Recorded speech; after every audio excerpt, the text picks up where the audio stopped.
devourer of life and death, who rule beyond time. In thy name I shall fulfill my destiny divine. Mahakali, formless one, destroyer of illusion, your songs are ever sung, the tunes of dissolution. What's going on, YouTube? Michael R. Schulteis here, author of the Rossavall Saga, which you can see, as always, on the shelf behind me. Today I'm coming at you with lyrics from Mahakali, the song by Dissection, a crazy 1990s Swedish black metal band. But we're actually here to talk about Song of Kali by Dan Simmons. So, this is the story of American magazine editor Robert Luchak, who goes on assignment in India with his wife, Amrita, who's from India, and their infant daughter, Victoria, and they're going to go track down a manuscript by the legendary Indian poet M. Das. It's just one small detail, one little wee thing. M. Das has been missing, presumed dead, for several years. And as Robert tries to solve this mystery and crack the case, he finds an account of some crazy cultists who are supposedly practicing human sacrifice as part of their worship of the Hindu goddess Kali.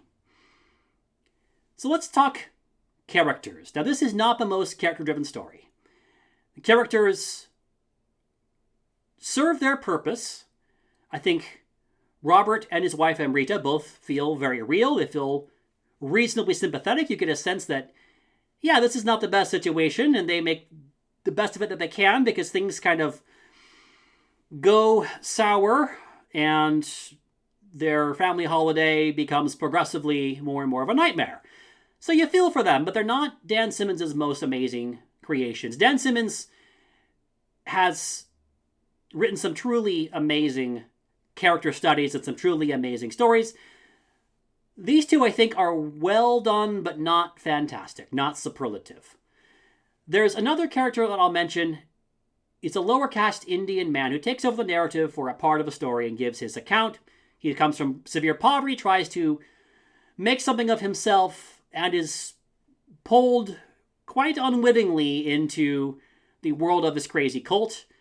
And I think, you feel for him. He's just trying to make something of himself. And unfortunately, he's exploited and he's drawn into this pretty dark and spooky thing. Let's talk plot. This is a pretty standard fetch quest, but I think the genius here is how well Dan Simmons takes, let's go find the manuscript and solve the mystery, and turns it into something darker and spookier, and the mounting sense of horror that comes with that, and the atmosphere is very, very good, and really kept me going. And I'll say, too, that this book ended up landing an emotional sucker punch that, frankly, I can't think of the last time a book moved me this much.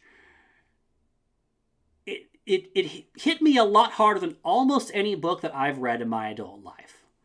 So there's a lot of good here. I should mention, too, the Library Ladder did a wonderful series of videos about Dan Simmons' books, and he talked about this book and how there's basically two ways to understand what's going on here. There's either a more literary explanation where we look at this in terms of the material world as we think we know it, and there's a supernatural explanation, which is the one that he prefers, and I have to agree with him. I think if you read carefully, especially between the lines, the supernatural explanation is, in my view, the one to be preferred. With all of that said, this is one of those stories where you're going to get some bad people doing bad things, and the world as a whole is pretty bleak. And that's a central theme here. The world can be a very bleak and dark place. There's also an incredible sense that you can find light anyway. You can find healing. You can recover from loss.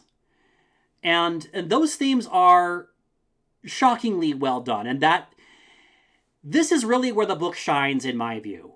Giving you all of this darkness and then giving you light. So I struggled with the rating on this one, and I kind of went back and forth. I have to land on a 4.5. This is a very good Dan Simmons book. It's not top tier. It's not his very best. Dan Simmons' ceiling is very high. If you think of 1 to 10, Dan Simmons can get you up to a 10. This is very good, but it's not that high. So let's talk about who this book is for, and who is it maybe not for. If you are a Dan Simmons fan, I think this book is for you. It will probably not be your favorite Dan Simmons novel, but it'll probably be well-placed at least. If you like mystery with a sense of horror, like some spooky elements, this is probably a good fit for you as well. If you like novels that explore darkness and then get to a sense of light and hope and renewal, I think this could be one of your new favorite books. So with that said, who is this book not for? If horror, if spooky mystery is not your kind of thing, maybe give this book a pass. If you haven't liked Dan Simmons much, this book is probably not going to change your mind. I think maybe you want to be in a good place before you read this book, because there are some relatively dark elements before you get to the light. So how about you? Have you read Song of Kali by Dan Simmons? Have you read any other Dan Simmons novels? Let me know in the comments. And if Song of Kali sounds like the spooky mystery that you've been craving, check it out, the link down below. Thank you so much for watching, and I'll hope to catch you next time.